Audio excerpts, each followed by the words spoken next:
এখন বর্তমানে মুখ্যমন্ত্রীর সামনে এখন বেশ এখন বিভিন্ন নেতাকর্মীরা একসাথে হয়েছে এবং সেই নেতাকর্মীদের মধ্যে আমরা এখন সেই বক্তব্য দিই। অবশ্যই সেই প্রেক্ষাপটে আমরা ভিডিওগুলো দেখতে পাচ্ছি যে সম্পূর্ণ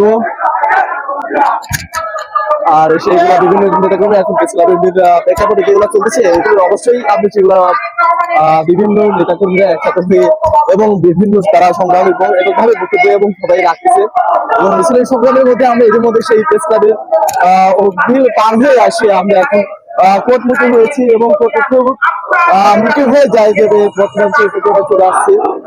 আর সেই উৎসাহ করে আমরা এখন চলতেছি প্রেস ক্লাবের আর সেই মধ্যে চলে যাচ্ছে বর্তমানে আমাদের সেই অবশ্যই আমরা সেই প্রেক্ষাপটে এখনো আগায় যাচ্ছি বর্তমান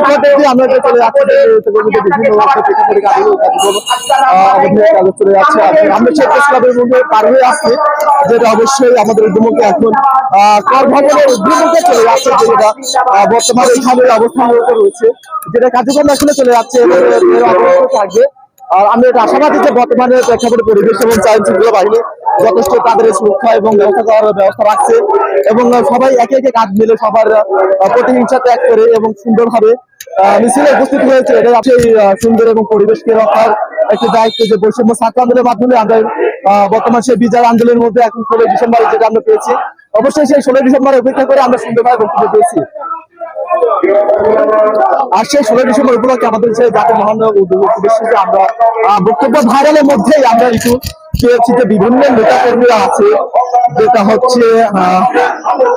আমরা আগে যাচ্ছি যে বর্তমান সেই সুন্দরভাবে এবং আগে আমরা বললাম অসংখ্য ধন্যবাদ বর্তমান জেলা বিএনপির কার্যালয়ের অবশ্যই